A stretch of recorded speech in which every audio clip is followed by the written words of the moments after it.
Hi guys, it's me, just Anderson again, and for this video that I will be dedicated to the Dragon Ball Z vlogs, I shall be talking about the 26th episode of Season 2 of this great show, called Let the Battle Begin.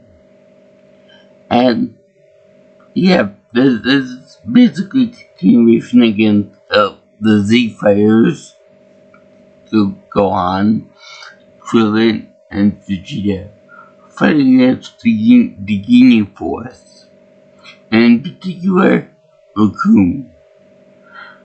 And now, Vegeta has been taken out of the fight, and Krillin has been taken out of the fight, so the last one left is Little Gohan. And the reason I say little is because he is literally the smallest one there. Because he comes to about maybe a little bit taller than Raccoon's knee on the show. So he's a pipsqueak compared to the big giant behemoth. And a hell of a lot smaller too. But as we've seen, Raccoon isn't like a big dumbass for the whole thing. He likes to play stupid, but he's actually smart in battle formation and strategy and whatnot. And this is actually kind of cool, this little fight. Even though we all know that by the end of the episode, Gohan is twitching with his neck snapped, and Vegeta and Krillin are like, oh no, we're the last hope, last chance of survival. But this is like kind of a massacre of an episode because it's supposed to be a fight, but Krillin couldn't stand a chance, and Ruthless Vegeta couldn't stand a chance, knowing full well about his, Raccoon's capabilities and whatnot. What a chance does Gohan have to fight against this tank of a brute? So, they actually do have a little skirmish, and Gohan does put up a good fight in like the first 15 minutes of this episode, because he does his Masenko Ha attack, and he shoots at Raccoon's face. Unfortunately, Raccoon just basically blows the attack away and reverses it back to Gohan. Talk about blowback, and it detonates and he gets away from it. And then Raccoon ends up pummeling him anyway. Now, I will admit that Gohan does get up a few times after this. He gets knocked down and gets back up again, like the song goes. But, it's pretty brutal, especially with the head chops, with the biased lands and everything. And Raccoon even does the very special move by which he did he's in the air and he did like a weird, how should I put this, like little, he generates chi into like 4 or 5 different spots in the air, and he shoots them at Gohan from the air from these spots. And it reminded me of something that Vegeta did in the past with a rapid fire shot attack and everything. And then there are these parts where he launches another energy attack. I think that this one was the Masenko attack, where he does it from the air, where Goku actually does like a kind of a reverse Kamehameha attack, where he catches the attack ball, and he just does this thing to absorb the blast. So he doesn't so much as do anything with it, just his hands just get singed by it. And that's pretty pathetic on Gohan's part, because his more powerful attack got pretty much beaten by this big behemoth. And yeah, he didn't really stand a chance. But during the fight, you also see they cut away from it, and they cut to Frieza with Captain Green. And Frieza is very happy that he's got all 7 Dragon Balls and all these big giant balls on him. And he actually rubs them like they were his own balls. That's what it looks like. And it's actually really funny, actually, because then good Captain does like what do you call it, a dance of joy, which basically more of his super choreography. But for those of you who grown up in the United States, you know that the dance of joy was something from Perfect Strangers, a sitcom of Perfect Strangers, and it was actually really funny that they have this on there. And the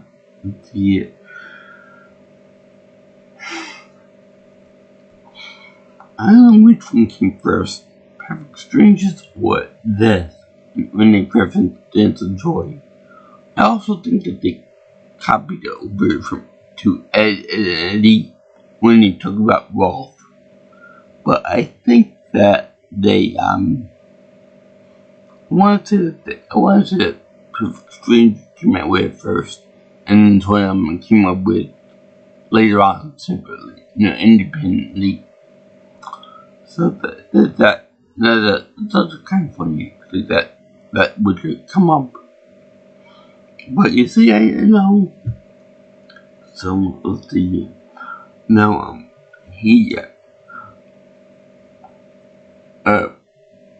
for some reason Frieza ends up trying to use the balls and didn't.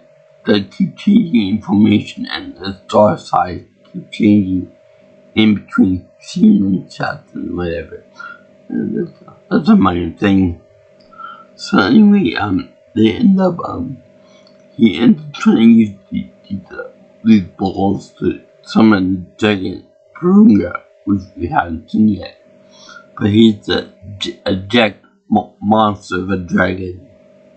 So anyway, he showed Frieza trying to use balls, and it doesn't work.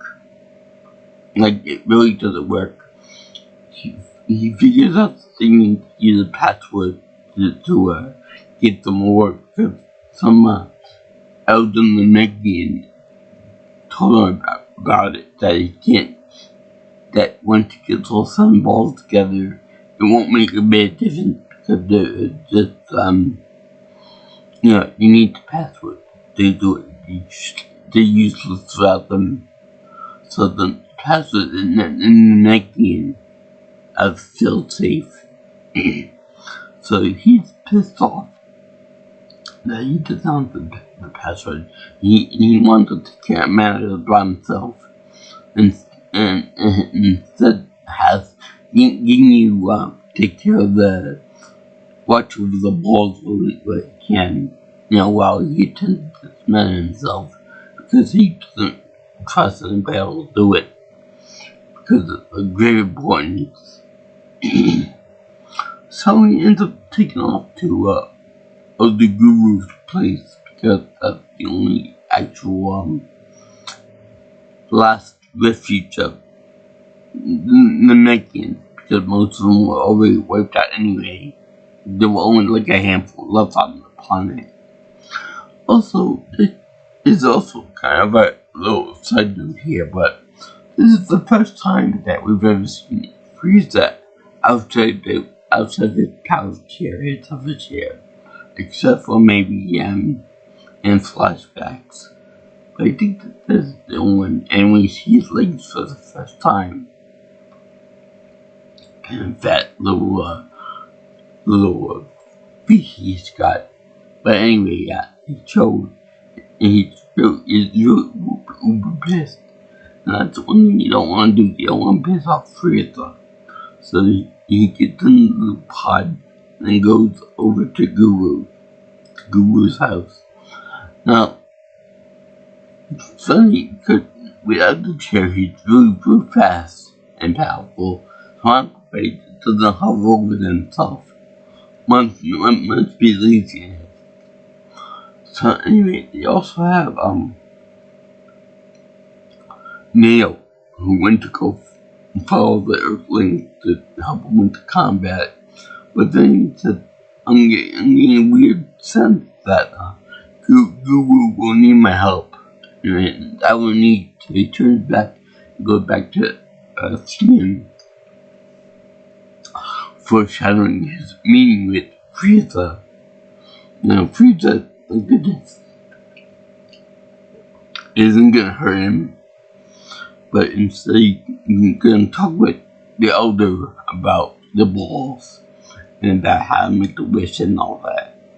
So it's nice to see that Frieza recognizes that Guru is like the eldest dynamic, and that he's the ruler of the planet, blah blah blah and all that.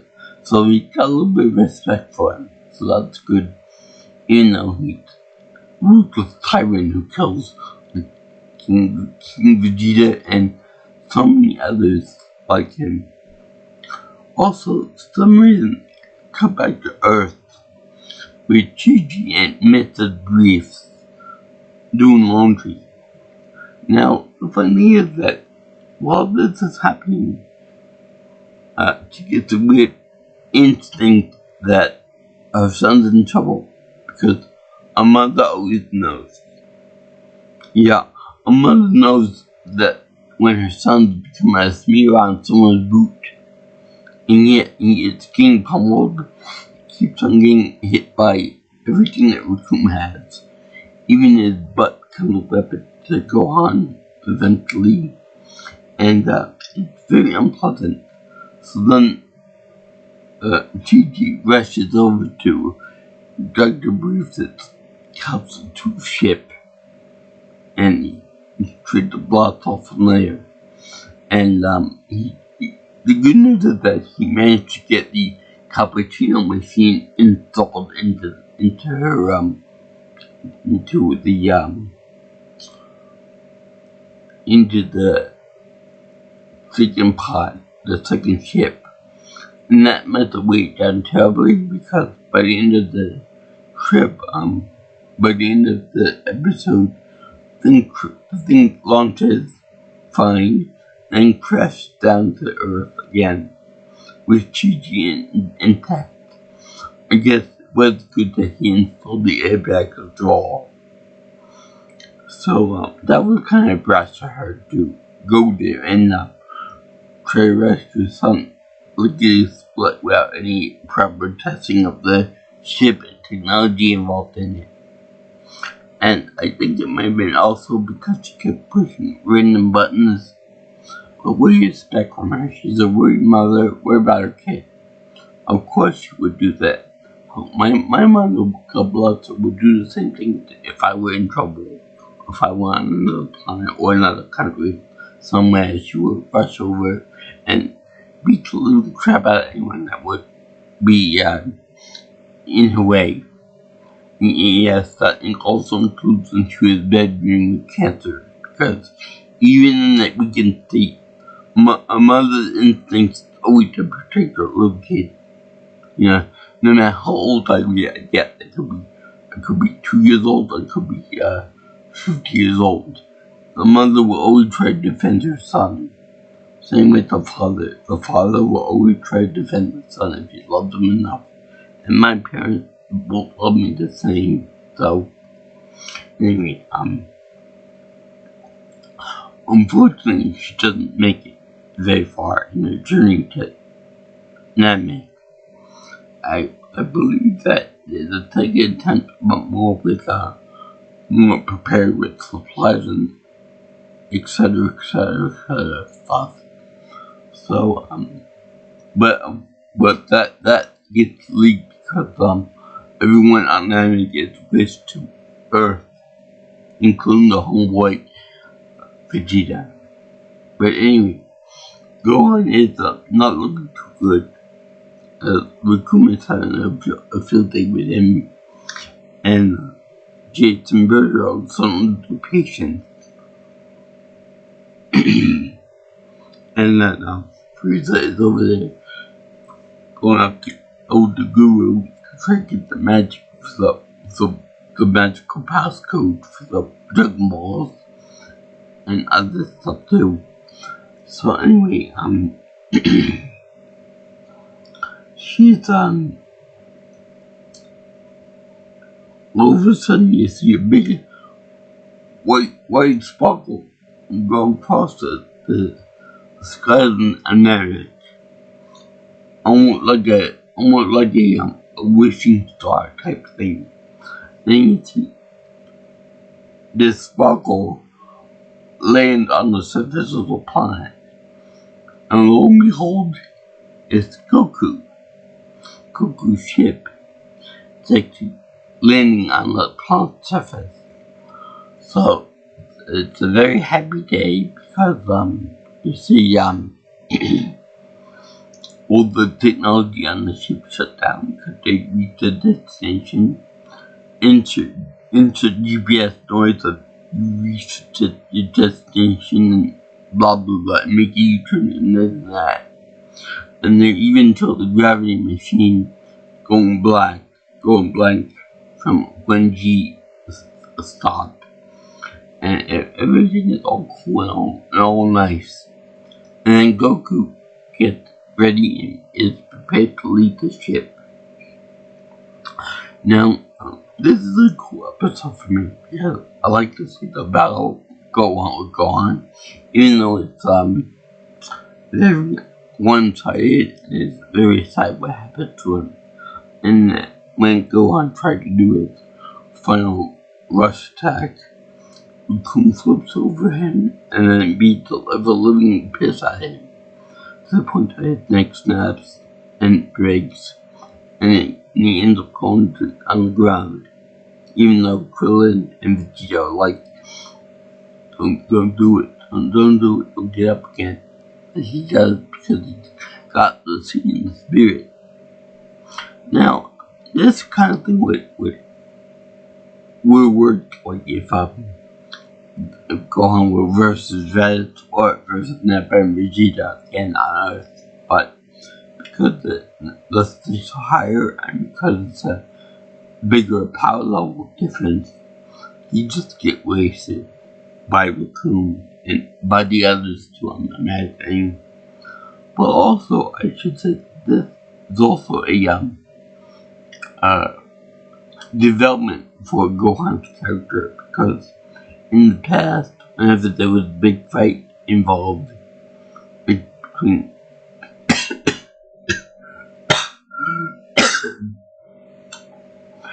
Raditz, Nappa, and Vegeta, it was more or less like he would be told what to do by others like Piccolo, his father, Krillin, and so on and so forth.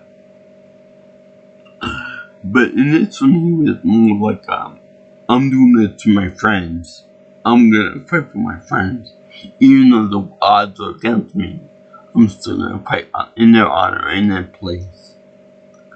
So, this would be like the first time that we actually see this doing it for Piccolo, Yamcha, Tien, and Chatsu, and Krillin and Vegeta felt before next to him. So he earned a place as a warrior, whereas before was more like what Raditz would want an accident, like get power. He raged out And then with when it came to Nappa, and then Vegeta kind of chickened out because he was Luke fighting against a big giant monster man. When this case, it was all up to him. Was either take him on or run away like a coward, like a baby. And he stood up for himself and for his friend and ally. Even though Vegeta was a new ally, he was kind of a dick still. Possibly in retaliation for him saving his own skin back there with Gildo. Anyway, this is another reason why I like this episode a lot, because this is like the second to last episode that I've seen in a row. Because in the 90s and the early 2000s, what happened was Funimation, I guess, I don't know the specifics of it. They had kind of an issue because all the episodes of Dragon Ball Z were like 270 something altogether weren't fully translated in one lump sum. All weren't translated at one time. So when in the next episode, it was the last of the first bunch.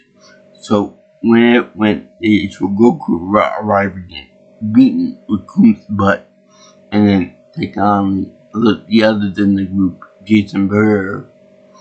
The next episode in the series would revert back to square one with Raditz and all those people over there. And then later on, it will be when Vegeta turned to stone after he did the final explosion. So so the next episode is kind of special to me. Not only does Raccoon get beaten and defeated, and the others too, but special for that reason alone too.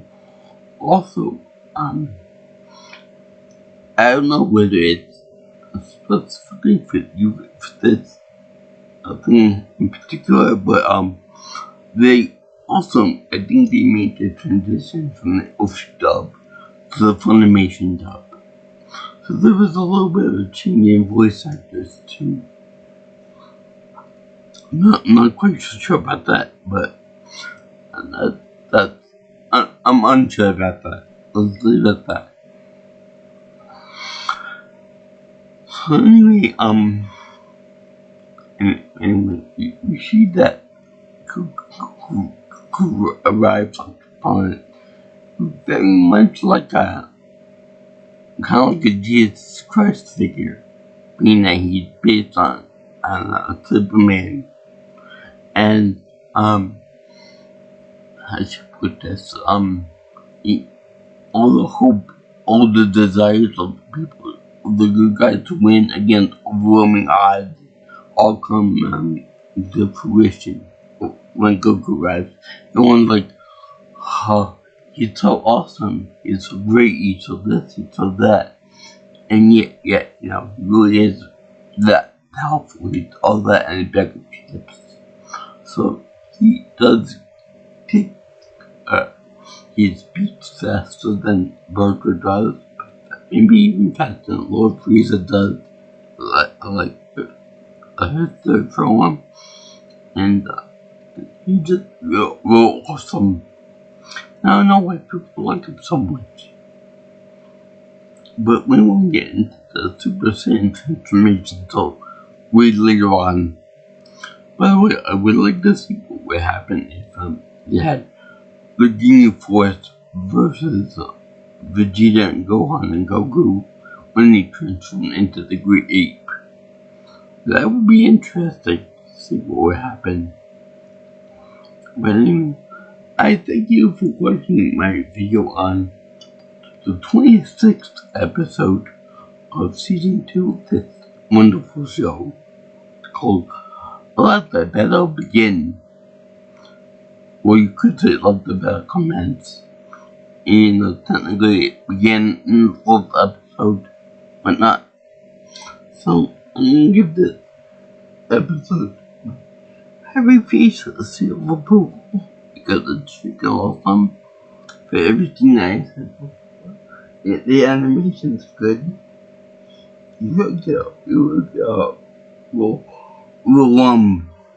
scary vibe from Jacob, which is so powerful and so tank-like that when he physically gets Gohan stands no chance whatsoever. I mean, if Vegeta had no chance, and you see how bloodthirsty and ruthless he is, versus this monster, Gohan with a pure heart won't be able to stand up to him. I mean, he stands up to him like 2 or 3 times and gets very violently pushed aside into the ground. Plus, I also like the fact that when he was fighting with Vegeta, he had his tricks. But then when he fought against Gohan, he had a new set of stuff to do to him. So it's like an everlasting bag of bad things for heroes and anti-heroes. And that's just Raccoon. Imagine what the other two have in store for him, as well as Captain Ginyu and then Frieza. So yeah, that was really fun. And if you guys like what you see here, and you want to see more of my channel and stuff, like, comment, share, and subscribe to my channel. You can also contact me for any future information on my videos by calling me or texting me at 631-6707-3707. Or if you like, follow me on Twitter or X if you prefer. Call that at P. Nelson Pro. Also, you can let's see here. You can also get my email.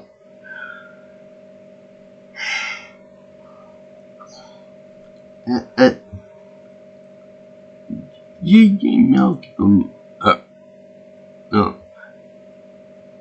JJ's viewing channel at gmail.com. So, just salute anyone that likes these shonen anime, and Goku in particular likes action anime, Dragon Ball Z, Dragon Ball, and other stuff to do with it. I'm a GT Super.